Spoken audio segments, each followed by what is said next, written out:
Саламатсызбыгыз, мөхтәрәм милләттәштәр. Эфирда башкорттар тапшыруы.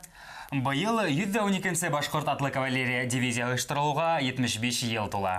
1945 елдың гыйнварында Польшаның бернисә калаһын азат иткән өчен һәм ошо алыштарда күрһәткән каһарманлыктары өчен 16-нчы башкорт кавалерия дивизияһы Ленин ордены менән бүләкләнә.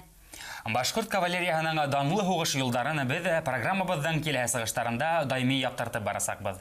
Бүгенге сыгарылыш түбәнге темаларга арнала.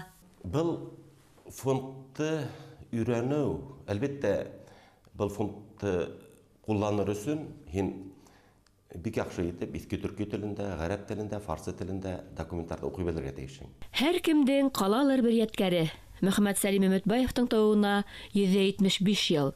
Безнең Кашан халкы ниттән килгәннәр? Кармасан буенда, Кармасан һәм Кәрәкәй елга буйларында алар тезелеп утырган. Бәләкәй генә, 7 генә авыл дип сөйлиләр инде. Каршын кабиләһе авылдары.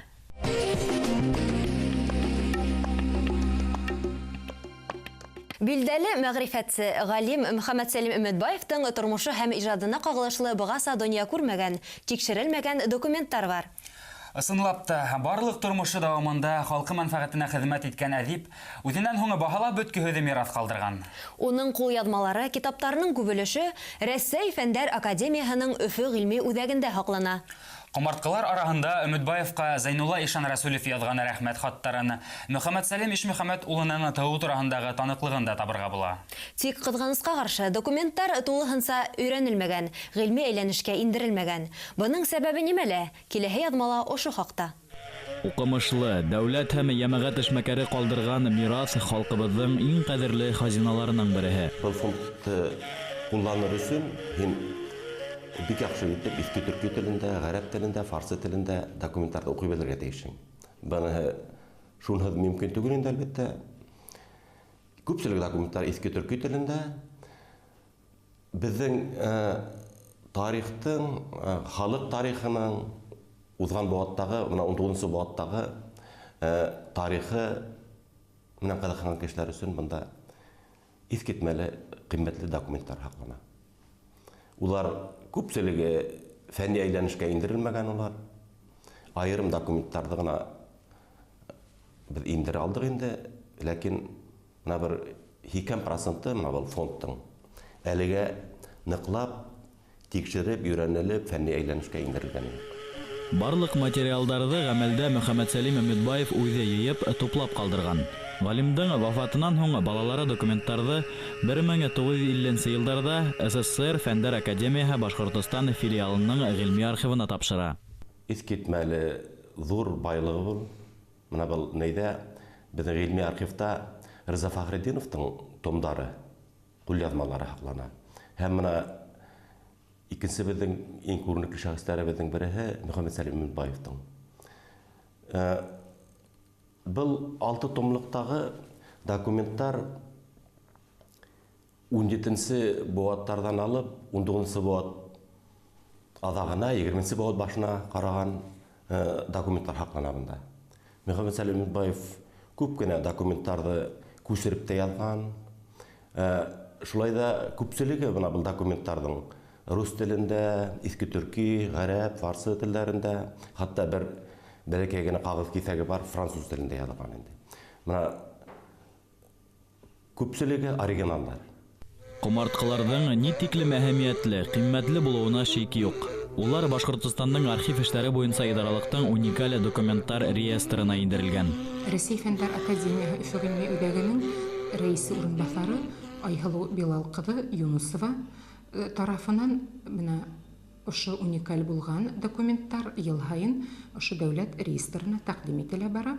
Һәм менә бүгенге көндә китапхана мөдире булып эшләгән Рәмилә Юмадил ҡыҙы Сибағатова тарафынан Мөхәммәд Сәлим Өметбаевтың фондындағы уникаль документтар сканер аша үткәрелеп, уларға характеристикалар яҙылып инде ошо Башҡортостан Республикаһы архивы идаралығына тәҡдим ителә.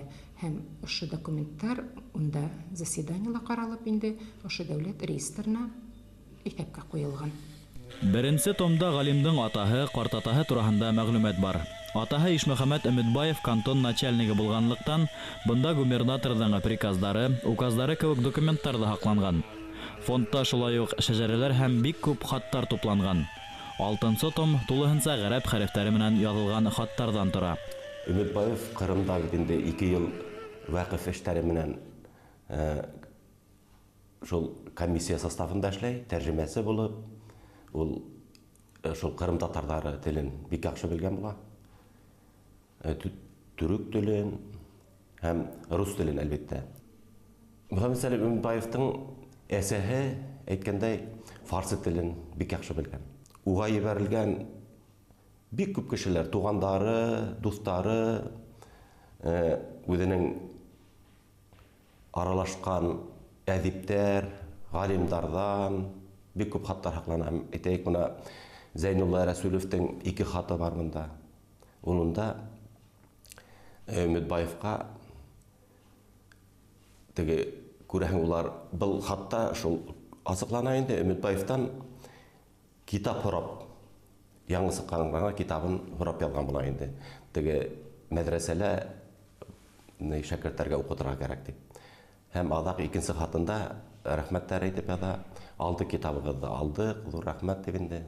Кырымда Өмөтбаев Баксаһарай фонтанын күреп хайран кала. Уны дәүләт карамагына алуды һорап яза.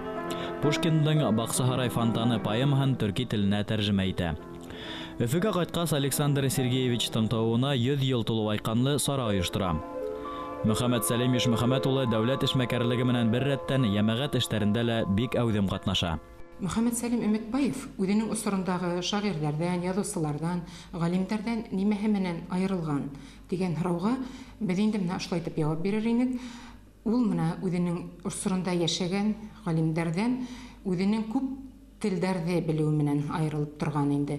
Гарәпсә, фарсы телдәрен, француз телдәрен ул бик нык яхшы белгән, урыс телендә бик иркен һөйләшкән һәм ул урыс язучыларының эштәре менән, иҗаттары менән бик нык яхшы таныш булган инде. 1993 елда Миңлегали Нәҙерғолов фондты ярты ел буе өйрәнеп, һәр документка кыскаса тасвирлама язып, аерым китап сыгара. Әдиптең тууына 175 ел тулу уңайынан был белешмәне кабаттан сыгару планлаштырылган. Заманында бик танылган кеше булган ул. Мөфти менән бергәләшеп, улар Александр Третийдің коронациясына баргандар.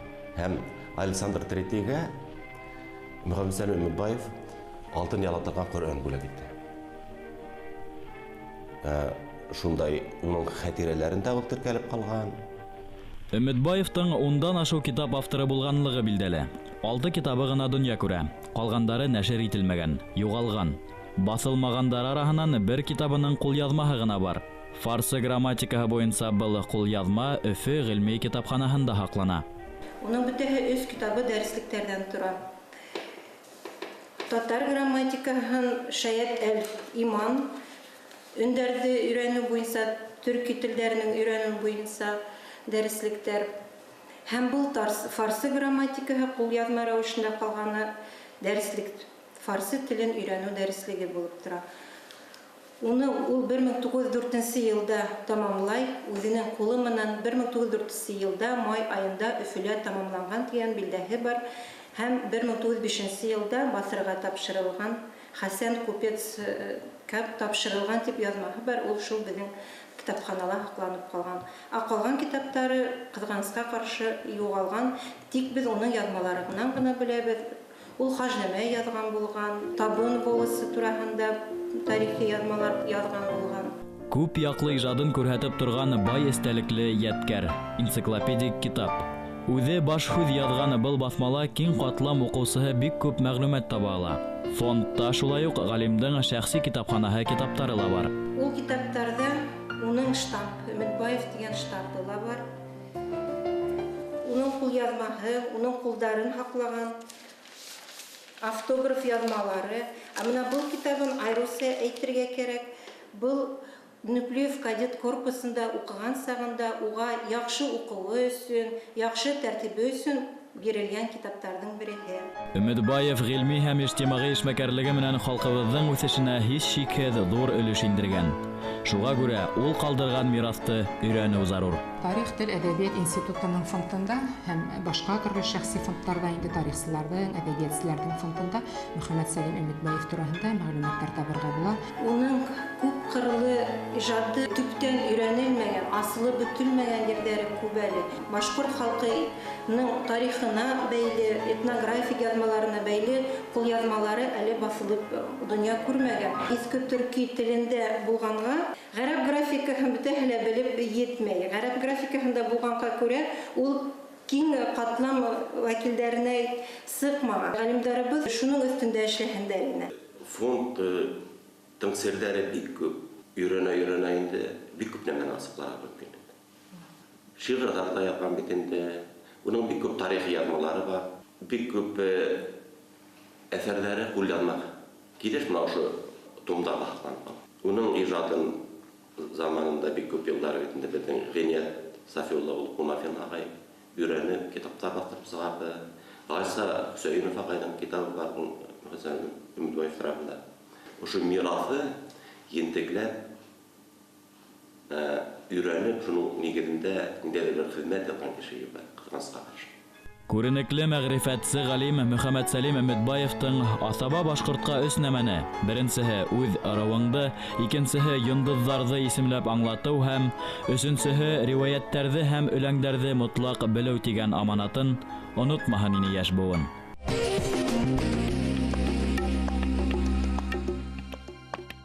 Кыпсак, Табын, Мең, Каңлы, Бөрьән, Үсәргән кабиләләре күп ханлы исәпләнһә, башкорттың Кобау, Терһәк кебек аз ханлы кабиләләре лә бар. Каршындар да бәләкәй кабиләләр исәбендә. 13-14 буаттарда улар Кармасан елгаһы буйдарында Дуанай, Каңлы, Мең кабиләһе башкортларына күрше урындарда төпләнә. Башкортстан рус дәүләтенә кушылгандан һуң Каршын башкортларының биләмәләре Каршын олысы дип атала башлай. Ул ердәр бүгенге Кушнаренко, Сакмагош районнарына карай. Безнең иҗади төркем борынгы Каршын кабиләләренең бүгенге вәкилләре менән очрашты. Галимдар Каршын кабиләһен бернисә төрки халык составында билдәләй. Мәсәлән, уйгырдарда Каршы этнонимы бар. Уйгыр телендә Каршы һүзе калгы ныгытма дигәнне аңлата. Тарихчылар был кабиләнең этник сыгышын кыпсактар менән бәйләй. Безнең эраның икенче буатында улар кыпсактар менән янәш яшәгән. 13-14 буаттарда Каршындар әлеге яшәгән ерләрендә төпләнә. Безнең Каршын халкы ниттән килгәннәр? Кармасан буенда, Кармасан һәм Кәрәкәй елга буйларында алар тезелеп утырган. Бәләкәй генә, җиде генә авыл дип сөйлиләр инде. Беренче бит инде менә Шәрип авылы, шушы менә Шәрип Мәрәков дигән башкорт старшинасы төзегән диләр инде. Шул Шәриптән бүленеп чыккан моннан 3 километр Мәмәк авылы бар. Аны Шәрип Мәрәковның малайлары төзегән диләр инде. Менә бында якын гына тора безнең нидән Югары Акбаш дигән авыл. Беренче яңлышмасам 1731 елларда төзелгән дигән диләр инде. Аның точно гына белмим, старшинасын кем төзегән. Югары Акбаштан бүленеп чыккан менә безнең Түбән Акбаш, халыктаны сайыскан дип йөртәләр. Шуннан бүленеп чыккан бит инде менә шушы Урта Акбаш авылы. Авыл ахакалдары хәтерләвенсә, Югары Акбашта касандыр олы янгын чыккан. Был казанан һоң күптәр өр-яңа урында Яңа Акбаш авылын булдырып ултыра. Шуны игътибарды ялеп итә. Барлык Каршын кабиләһе асаба авылдары вакыт үтү менән катнаш милләтлегә әверелә. Халык нигә китә, шәһәргә китә. Аннан менә безнең шушы Шәрип, Акбаш авылларында күбрәк килгән кешегә нитте инде күчте. Үзебезнең теге төп халык бигәс. Күбесе килгән халык бит инде тәртиптә икенчеләнә тәртиптә бозыла. Менә без Шәрипнең очында гына бер бик матур әйләнмә күл дип йөртәләр инде. Бик матур күл бар иде.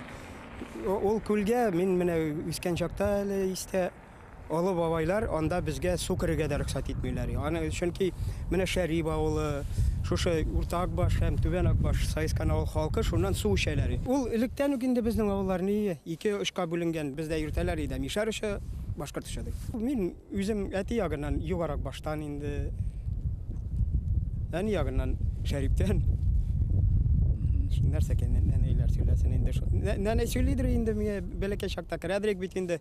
Сахара ашарга дип теге ураза тоткан чакта нәнә бик китап укырга яратадыр. Әйтәдер менә без мин шунысын гына аңлам. Фин башкортларыбыз дип сөйләдер нәнә безгә. Нәрсәдән ниткәндер инде ул әйткәндер аны. Сарыларбыз бит. Шунардан наверное уйлый ниткәннәр. Ну, бәлки шул яктан финно-угорский халыктан килгән килеп чыккандыр. Менә шу Каршин белән канлы родственный, кровно родственный племена әйтер идем инде менә алар менә шушы границалары нидән бүленгән строго дип әйтеп була инде. Менә 2 елга бар безнең шушы Кушнаренко районыбызда. Берсе Шәрмәсән, берсе Кармасан. Иң зур елгалар бит инде. Каршин белән Канлыны айыра бүлешкәннәр алар Кармасан елгасыннан. Кармасанның уң ягы Уфа ягына таба Каршин. Бу ягы Шәрмәсән белән Кармасан арасында менә анда керәйинде бу Канлы волостының җирләре. Алар инде бара бикә Дим буйларына, Сим буйларына кадәр китәнә Шишмә якларына, Тумазы якларына кадәр бүгенге зур җирләр инде.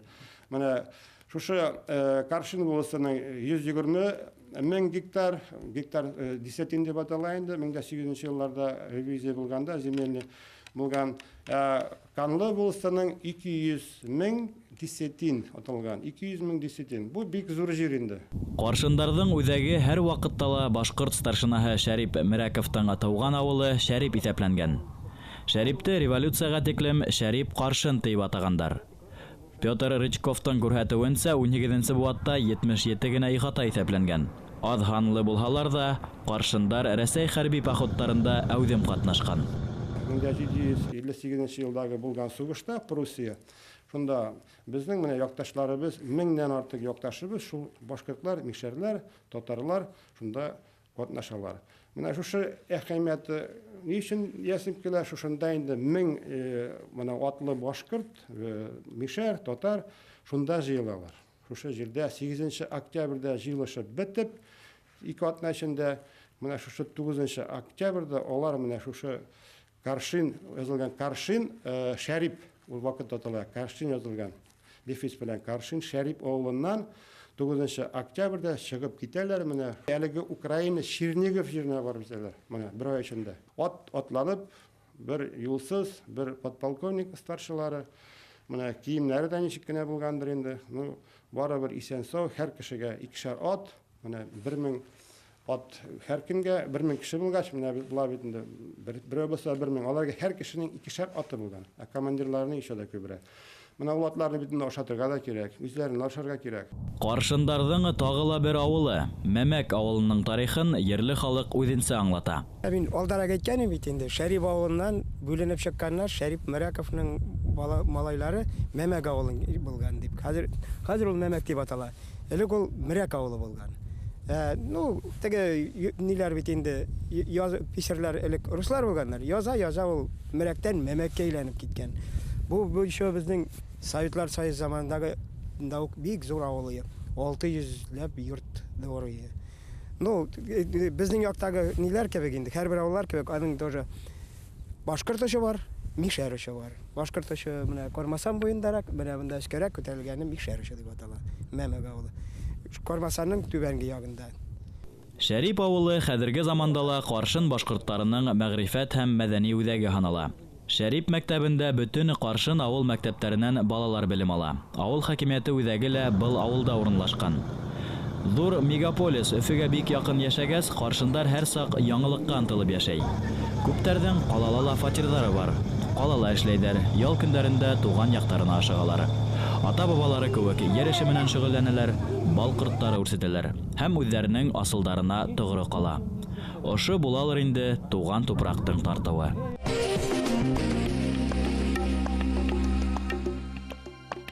Быел 112-нче башкорт атлы кавалерия дивизияһы төзелүгә 75 ел тула. Ошы яһәттән дивизия музее даими рәвештә райондарда һәм республикага күрше өлкәләрдә тарихи фотолардан торган күргәзмәләр оештыра. Магнитогорск кала китапханаһында куелган фотокүргәзмәле халыкта зур кызыксыну уятты. Фото күргәҙмәнең Металлургтар ҡалаһына килеүе нәҡ кавалерия дивизияһы ойоштырылған көндәргә тура килде.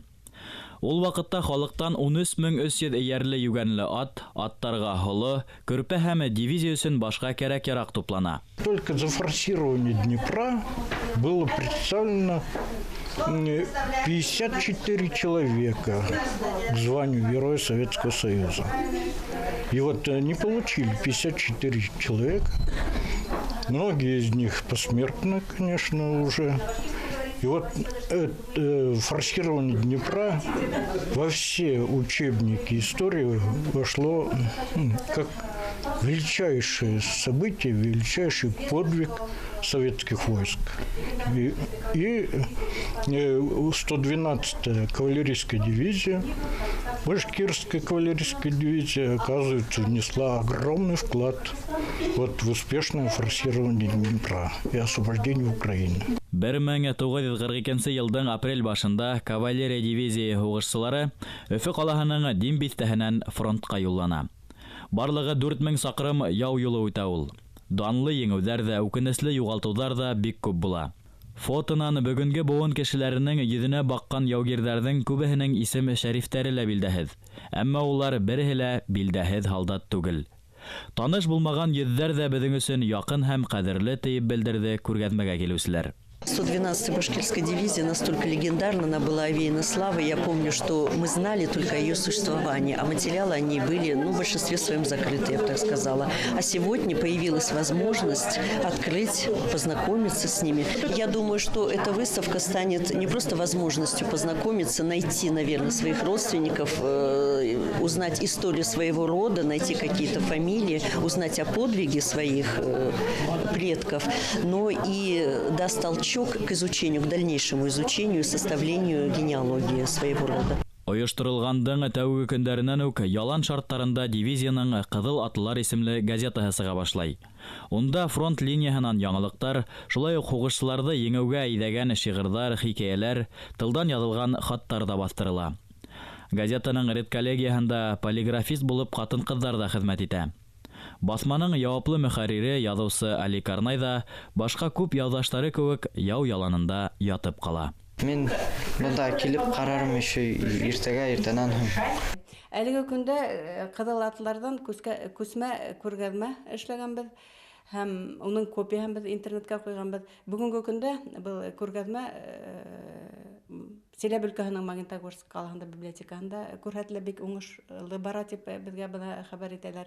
Уға тиклем еңеүҙең 70 йылығына арнап күргәҙмә Башҡортостан райондарында йөрөнө. Шылтыраталар, табалар үҙҙәренең олатайҙарын тураһында хәбәрҙәр, хатта хәбәрһеҙ юғалды тигән кешеләрҙең дә тураһында ла мәҡәләләр табып әйткән кешеләр бар. Беҙ үҙебеҙ дә бына эҙләнеүҙәр алып барғанда, тикшереүҙәр алып барғанда, иң тәүҙә бына ошо газетаға мөрәжәғәт итәбеҙ. Яңыраҡ килеп инде, әллә фотоһүрәтте күреп ҡалғанда, бына был бит минең атайым тип, уның тураһында мәғлүмәттәр таптык, китаптардан, хатта булды Йенсура районынан Азнағоловтың малайы. Уның тураһында статья газеталарда сығардык, ныҡ ҡыуанып ҡайтып китте. Беҙ атайҙың һөйләгәндәренә, хатта ҡайһы бер нәмәләренә ышанмай да торғайныҡ, бына бигерәк тә наградалар тураһында әйтә инде ул. Бына бит уның хатта ордены булған тип, шул газеталағы приказға ҡарап, шундай ығымтаға килде. Уникаль фотолар һәм документтарҙан торған күсмә күргәҙмә республиканың барлыҡ райондарында ла ойоштороласаҡ.